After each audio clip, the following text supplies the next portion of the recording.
जी अस्सलाम वालेकुम, क्या हाल है? सब लोग खैरियत से हैं। इस्लामाबाद हाई कोर्ट के 6 जजों ने चीफ जस्टिस ऑफ पाकिस्तान को एक ख़त लिखा है और इस ख़त को तमाम जजेस तक फैला दिया गया है। सुप्रीम कोर्ट ऑफ पाकिस्तान के हर जज के पास अब ये ख़त है और उस ख़त में कुछ एलिगेशंस लगाए गए हैं। सबसे पहले हम तो आपको ये बताएंगे कि जजेस कौन कौन से हैं और फिर इसकी बैकग्राउंड क्या है और किस जज को क्या रिजर्वेशन थी और ये जो बहरान पैदा हुआ है या किया गया है इसका मकसद क्या है और अल्टीमेटली इसका नतीजा क्या निकलेगा। ये पूरी डिटेल हम आपको आज के वीलॉग में बताएंगे। इस्लामाबाद हाई कोर्ट के 6 जजों ने पाकिस्तान की हिस्ट्री में पहली मरतबा सरकारी इदारों रियासती इदारों के ऊपर इल्ज़ाम लगाया है और बाकायदा ख़त लिख के सुप्रीम जुडिशल काउंसिल में इंक्वायरी की दावत दी गई है, बल्कि मुतालबा किया गया और चीफ जस्टिस ऑफ पाकिस्तान से कहा गया है कि हमारा इशू फौरी तौर पर एड्रेस किया जाए क्योंकि हमारे ऊपर दबाव बहुत ज़्यादा है। इन जजेस में कौन कौन से लोग शामिल हैं? इसमें जस्टिस मोहसिन अख्तर कियानी साहब शामिल हैं, जस्टिस तारक महमूद जहांगीरी हैं, जस्टिस बाबर सत्तार हैं, जस्टिस सरदार एजाज इसहाक हैं, जस्टिस अरबाब मोहम्मद ताहिर हैं और जस्टिस समन रिफत इम्तियाज़ साहिबा हैं। तो इन 6 जजेस ने ख़त लिख दिया है और इस ख़त ने पाकिस्तान के अंदर कोहराम बर्पा कर दिया है। इसके अंदर जो एलिगेशंस लगे हैं वो एलिगेशन ये हैं कि हमें फ़ैसलों पे मजबूर किया जा रहा है, हमें धमकियां दी जा रही हैं, हमारे रिश्तेदारों को अगवा किया जा रहा है। और एक जज जो जस्टिस तारक महमूद जहांगीरी हैं उनके घर में बाकायदा कैमरे लगा दिए गए थे और रिकॉर्डिंग करने के बाद तमाम साथी जजेस को बताया गया था, दिखाया गया था। फिर इसके अलावा जो कुछ रिश्तेदार हैं उनकी जो टैक्स अफेयर्स हैं उनको निकाल लिया गया है और इसके साथ साथ कुछ लोगों के ऊपर इतना प्रेशर डाला कि जज साहब जो हैं बीमार हो गए और सीधे हस्पताल उनको जाना पड़ गया। और उसके अंदर बहुत सारी इंफॉर्मेशन है जो आपके सामने अब तक आ चुकी होगी। हम आपको बैकग्राउंड बताएंगे कि इसका बैकग्राउंड क्या है। तो बेसिकली बैकग्राउंड इसका ये है कि 10 मई 2023 अगर आपको याद हो तो उस वक्त एक केस चल रहा था इस्लामाबाद हाई कोर्ट के अंदर, टेरियन वाइट का केस था जिसे मंसूब किया जाता है इमरान खान साहब के साथ। और ये केस जब दायर हुआ था तो दो जो जजेस का एक पैनल बना था जिसमें मोहसिन अख्तर कियानी साहब थे और अरबाब मोहम्मद ताहिर थे। तो इन दोनों जजेस ने ये डिक्लेयर कर दिया कि ये केस बनता नहीं है, जबकि चीफ जस्टिस आमिर फारूक साहब जो थे उनका ये कहना था कि ये केस बनता है, आप इसे प्रोसीड करें। लेकिन ये दोनों जजेस प्रोसीड नहीं करना चाहते थे और फिर इन्होंने ये फ़ैसला फौरी तौर पे इसे अपनी वेबसाइट पे चढ़ा दिया और उसके बाद पूरे पाकिस्तान के अंदर वो फैल गया। 1 घंटे के अंदर अंदर चीफ जस्टिस आमिर फारूक साहब ने ये फ़ैसला वापस भी ले लिया, इसको डाउन भी वहाँ से कर दिया गया और साथ ये डिक्लेयर कर दिया कि जी इसके ऊपर नया बेंच बनेगा और वो फ़ैसला करेगा कि क्या ये वाकई केस मेंटेनेबल है या नहीं है। और कहा यह जाता है कि 10 मई 2023 से लेके अब 26 मार्च 2024 आ गया लेकिन इसके ऊपर कोई बेंच नहीं बन सका और कोई एक भी जज इस केस को लेने के लिए तैयार नहीं हुआ। तो ये एक एलिगेशन था, वहाँ से ये मामला स्टार्ट हुआ। उसके बाद फिर ये बताया गया कि जनाब जस्टिस मोहसिन अख्तर कियानी साहब जो हैं उनके बहनोई को अगवा कर लिया गया था और फिर उन्हें मजबूर किया गया कि आप कुछ केसेस हैं जिनका फ़ैसला करें। फिर अरबाब मोहम्मद ताहिर साहब का ये क्लेम है कि कोयटा में जो इनके अपने दोस्त हैं, जो अपने रिश्तेदार हैं और ख़ुद जो इनकी अपनी फैमिली है, उनके टैक्स अफेयर्स निकाल लिए गए और उनमें बाकायदा फैमिली को प्रेशराइज़ किया जा रहा है। फिर एक जज साहब के घर पे क्रैकर का अटैक हो गया और वो धमाका हुआ उनके घर में और वो खासे परेशान हो गए। पहले ये सारी चीज़ें जो थी चल रही थी, उस पर फिर 19 मई 2023 को जजेस ने आमिर फारूक साहब को ख़त लिखा था कि हम चाहते हैं कि ये सारा अफेयर हम खुद अपनी हाई कोर्ट के अंदर ही हल कर लें और जो जो हमें प्रेशराइज़ कर रहे हैं उनके ऊपर बाकायदा नोटिस लिया जाए। लेकिन बकौल इन 6 जजों के आमिर फारूक साहब ने इस पर नोटिस नहीं लिया और हमारा ये जो ख़त है वो ज़ाया चला गया। और उसके बाद फिर एक और ख़त लिखा गया लेकिन उस ख़त के ऊपर भी अमल दरामद नहीं हुआ और फिर ये लोग ज़ाहिर जस्टिस शौकत अजीज़ सिद्दीकी साहब के फ़ैसले का इंतज़ार करते रहे। जो ही फैसला आया और उसमें सुप्रीम कोर्ट ऑफ पाकिस्तान ने एक नुक्ता उठाया कि जब ये इनके ऊपर प्रेशर था शौकत अजीज़ सिद्दीकी साहब के ऊपर तो उन्होंने अपने साथी जजेस को क्यों नहीं बताया, उन्होंने चीफ जस्टिस से इस्लामाबाद हाई कोर्ट से रब्ता क्यों नहीं किया, उन्होंने चीफ जस्टिस ऑफ पाकिस्तान को क्यों नहीं बताया।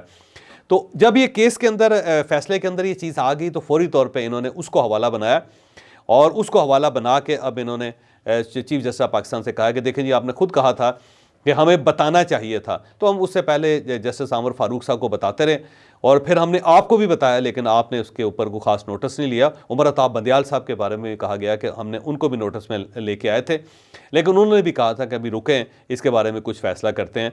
तो अब हम बाकायदा तहरीरी तौर पर आपके नोटिस में ला रहे हैं और अब आपको ये चाहिए कि इस इशू को टेकअप करें।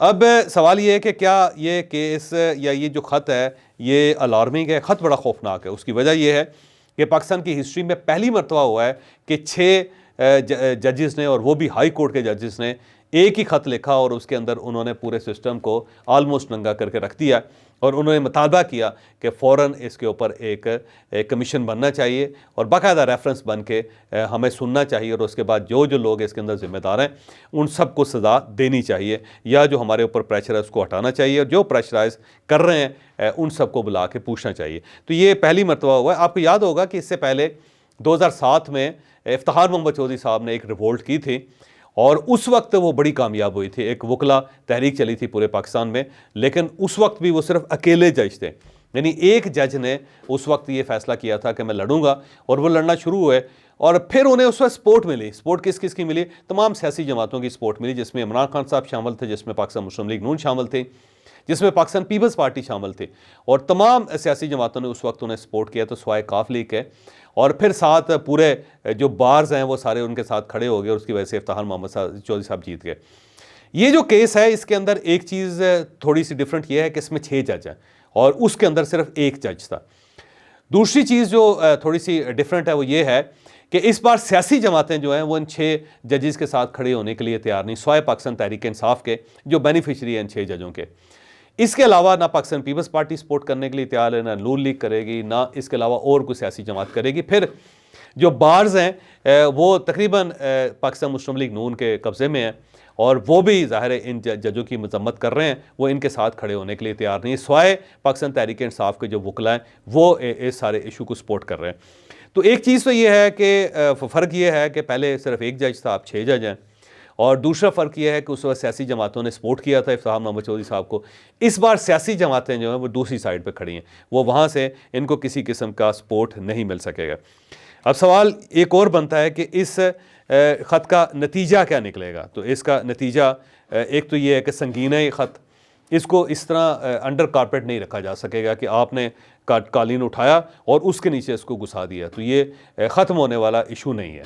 तो इसे, जो मेरी इंफॉर्मेशन है कि सुप्रीम जुडिशल काउंसिल जो है वो इसे टेकअप कर रही है, तो इसके ऊपर बाकायदा सुप्रीम कोर्ट ऑफ पाकिस्तान की तरफ से आज या कल लेटर आ जाएगा, क्योंकि 24 घंटे के अंदर अंदर ये बहुत बड़ा एक बहरान बना है और इस बहरान का 24 घंटे के अंदर अंदर कोई ना कोई हल निकलेगा।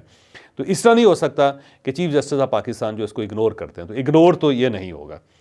उसके बाद 2 इश्यूज़ और हो सकते हैं। एक तो ये हो सकता है कि जो जो केसेस इनके पास हैं, इन 6 जजेस के पास, वो सारे केसेस इनसे ले लिए जाएं और उनको सुप्रीम कोर्ट ऑफ पाकिस्तान खुद डील कर लें, या फिर उन्हें दूसरे हाई कोर्ट्स में भिजवा दिए जाए। कुछ केस जो हैं लाहौर हाई कोर्ट भिजवा दिए जाएँ, कुछ सिंध हाई कोर्ट भिजवा दिए जाएँ, कुछ पेशावर हाई कोर्ट के हवाले कर दिया जाए और ये डिक्लेयर किया जाए कि क्योंकि जिनके ऊपर प्रेशर है तो हम दूसरे जजेस के पास भिजवा रहे हैं जिनके ऊपर कोई प्रेशर नहीं है, और फिर वो जजेस खुद बोलें अपने मुंह से, जी हमारे ऊपर कोई प्रेशर नहीं, हम इसका फ़ैसला कर रहे हैं, और फिर वो आज़ादाना तरीके से उसका फ़ैसला करें। एक दूसरा जो ज़ाहिर है ये हल भी हो सकता है। और तीसरा ये है कि सुप्रीम जुडिशल काउंसिल जो है ना उसके अंदर क्योंकि 6 जजेस हैं, तो हर जज को बुला के फिर उनसे पूछा जाए, उनसे एविडेंस तलब किया जाए, और अगर ये बुलाया जाता है, एविडेंस तलब किया जाता है, तो मेरा नहीं ख्याल कि काजी फायज़ ईसा साहब अपने दौर में इस मसले को हल कर सकेंगे।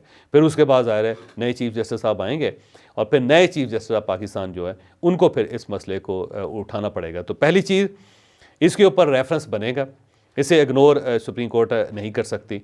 दूसरा, शायद जो केसेस इनके पास हैं वो सारे केसेस इनसे लेके और उन्हें डिस्ट्रीब्यूट कर दिया जाए बाकी हाई कोर्ट्स के अंदर। और तीसरा ये है कि हो सकता है कि ये केस इतना लंबा हो जाए कि जस्टिस काजी फायज़ ईसा साहब के दौर में इनका फ़ैसला ना हो सके। बहरहाल ये बात हकीकत है कि ये मामला है बड़ा गंभीर और सेंसिटिव है, जैसे ज़ाहिर है कहीं ना कहीं उठाना पड़ेगा।